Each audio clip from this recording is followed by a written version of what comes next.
Ma'am, मैं 2026 में cat exams देने का सोच रहा हूँ। ओके तो पेपर किस लेवल का आ सकता है, कि क्या अप्रोच होनी चाहिए, क्या बेस्ट अप्रोच होनी चाहिए, क्या बेस्ट स्ट्रैटेजी होनी चाहिए, ताकि मैं बिल्कुल स्क्रैच से, ज़ीरो से स्टार्ट करूँ और मेरा सिलेक्शन 2026 में पक्का हो जाए। ऑलराइट। देखो, कोई भी बाबा, कोई भी पढ़ाने वाला, कोई भी पूजा पाठ करने वाला, जादू टोना करने वाला आपको नहीं बता सकता 2026 का पेपर कैसा आएगा।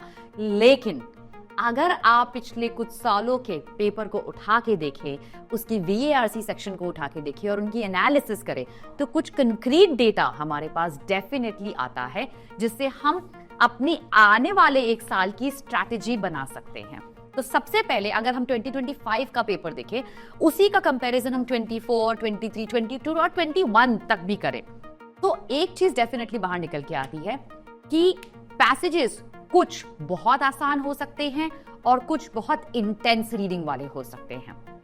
आपको यह पता करना है कि आप कौन से क्वेश्चंस पिकअप करें, कौन से छोड़ें। लेकिन अगर आप अपना स्कोर मैक्सिमाइज करना चाहते हैं, तो आपको सारे टाइप्स के पैसेजेस और टॉपिक्स के साथ कंफर्टेबल होना पड़ेगा। दैट इज, आपकी comfortability with every genre should be top notch. तो इसका सजेशन है कि अपने आने वाले एक साल की स्ट्रैटेजी में प्लीज बहुत सारी रीडिंग करिए और वेरीड सोर्सेज से करिए। आप कौन कौन से सोर्सेज फॉलो कर सकते हैं?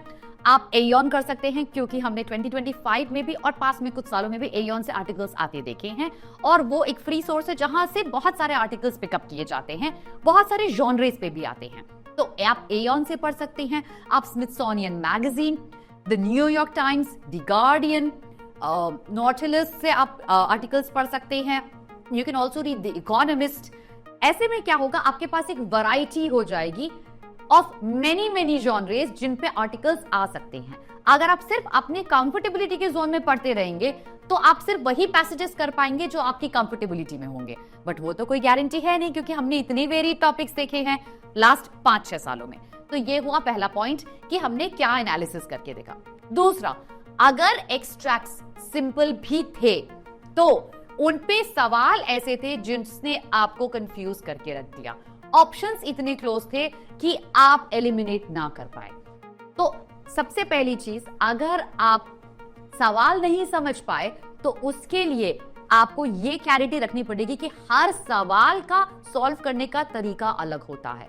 अगर आपके पास मेन थीम का एक सवाल है, उसको आप अलग तरीके से सॉल्व करेंगे। स्ट्रेंथनिंग द आर्गुमेंट का एक क्वेश्चन है, उसको आप अलग तरीके से सॉल्व करेंगे। इन्फरेंस का सवाल को सॉल्व करने की अलग टेक्निक होती है। हर सवाल को सॉल्व करने की क्या टेक्निक है, क्या अप्रोच है, उस पे क्लैरिटी लीजिए। किस तरीके से सॉल्व करना चाहिए और किस तरीके से पैसेज मुझे पढ़ना चाहिए, ताकि मुझे वो पूरा पैसेज रिटेन मैं कर पाऊं विद कंसंट्रेशन, और सवाल मार्क करते हुए मैं केओस में ना चली जाऊं कि मुझे वापस पूरा पैसेज पढ़ना पड़े। That's point number 2। Point number 3, close options. ये हमने 2025, इनफैक्ट 2023 में भी काफी देखा था। बहुत ही क्लोज ऑप्शंस थे और उनमें 2 ऑप्शन एलिमिनेट कर दिया, बट 2 में अटक गए। बच्चे, ये एक बहुत लंबा प्रोसेस है, ये टाइम लेता है टू बिल्ड कि आप कैसे अपने माइंड में एक शैडो आंसर बना सकते हैं, कैसे आप उसका करेक्ट आंसर निकाल सकते हैं, किस बेसिस पे आप एक ऑप्शन को एलिमिनेट करके दूसरा ऑप्शन को प्रेफर कर सकते हैं। फॉर एग्जाम्पल, अगर आपके पास मेन थीम का एक क्वेश्चन है, तो मैं हमेशा एक ऐसा ऑप्शन चूज करने की कोशिश करूंगी जो सेंट्रल आर्ग्यूमेंट के आसपास रिवॉल्व करे। अगर मेरे पास स्ट्रेंथनिंग द आर्ग्यूमेंट का एक क्वेश्चन है, तो मैं सबसे पहले मेरे माइंड में आर्ग्यूमेंट ढूंढूंगी और उसी के लाइंस पे बात करूंगी। तो ऐसे केस में जब मैं मेरे दिमाग में एक पिक्चर बना लेती हूँ करेक्ट आंसर की, मेरे लिए क्लोज ऑप्शंस एक ट्रबल नहीं होता।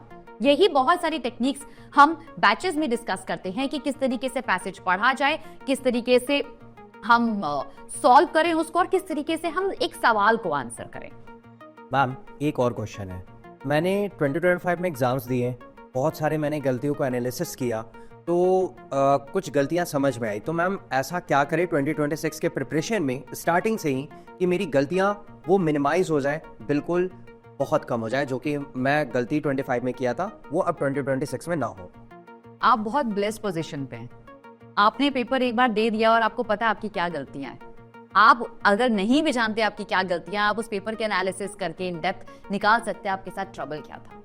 अगर आपको पता है प्रॉब्लम क्या है तो इट्स जस्ट लाइक मैं डॉक्टर के पास जा रही हूँ, बोल रही हूँ मुझे हेडेक हो रहा है तो वो आपको दवाई दे देगा, मुझे स्टमक एक हो रहा है तो वो आपको दवाई दे देगा। लेकिन अगर आप डॉक्टर को जाके बोलोगे बस मुझे अच्छा नहीं लग रहा, मेरी तबीयत अच्छी नहीं लग रही मुझे, तो डॉक्टर आपको क्या दवाई देगा? आपको एग्जैक्ट सिम्टम्स अगर पता है कि ये मेरा ट्रबल है तो as a guide, as a mentor मेरे लिए आपको गाइड करना बहुत आसान हो जाएगा। तो अगर आपके साथ ट्रबल थी स्पीड की, आपको पता है कि अब आपको टाइम बाउंड रीडिंग करनी है, आप जब भी रीडिंग करने बैठे एक स्टॉप वॉच के साथ करिए। अगर आप यूजुअली 10 मिनट में एक आर्टिकल पढ़ते हैं तो उसको 9 मिनट कीजिए स्टॉप वॉच के साथ, 9 मिनट में पढ़िए। नेक्स्ट 1 मंथ में उसको 8 मिनट करिए, फिर 1 महीने बाद उसको 7 मिनट कीजिए। धीरे धीरे धीरे धीरे आपको पता है।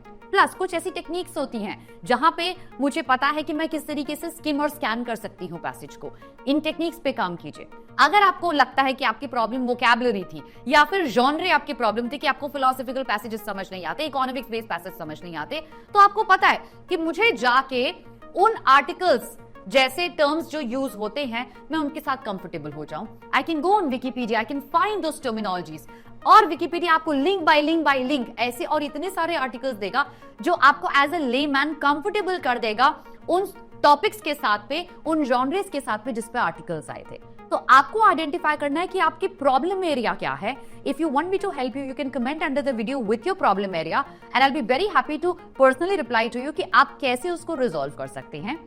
माई new batch also is live और उसमें पहली क्लास अभी अभी हुई है जहां हम इन डेप्थ पढ़ाई करेंगे, हम 0 से स्टार्ट करेंगे और अपनी प्रिपरेशन आगे 100 एंड बियॉन्ड तक भी लेके जाएंगे। Ensure that you register right away and see me in the batches very very soon. Ma'am एक और क्वेश्चन, मैम जैसे कि जो बिगनर है, ठीक है, मैं प्रिपरेशन एकदम स्टार्टिंग से स्टार्ट कर रहा हूँ, ठीक है, तो शुरू के 30 दिन मुझे इंग्लिश को बेटर ट्रैक पे लाने के लिए क्या 30 दिन तक ऐसा कौन सा स्ट्रैटेजी करना पड़ेगा, कौन सा स्ट्रैटेजी लगाना पड़ेगा कि बस मेरी इंग्लिश शुरू के 30 दिन ट्रैक पे आ जाए?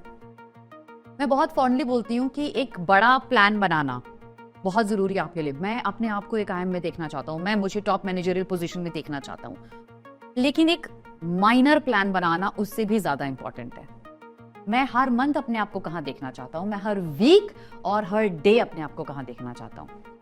फर्स्ट मंथ बहुत जरूरी है कि आप right amount of practice solving reading करें, लेकिन कितनी करनी है, कैसे करनी है, आपको सबसे पहले अपने लिए एक प्लान बनाना पड़ेगा मंथली।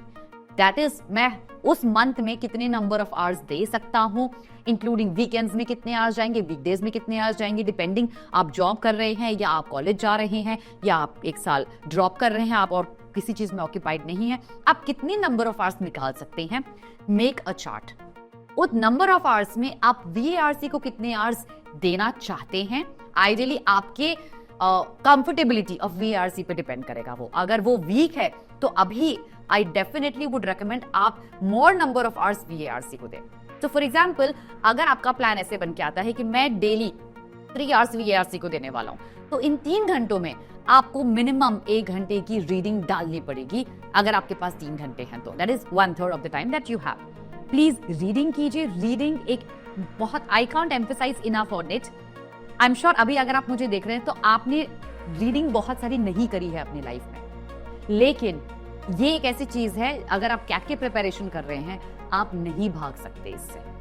आप रीडिंग कीजिए और at least 1/3 of the time that you devoting to VARC reading कीजिए, उसमें से वोकैबुलरी निकालिए, याद कीजिए, लेकिन ये प्लान आपको एवरी सिंगल डे फॉलो करना पड़ेगा। So make a time table.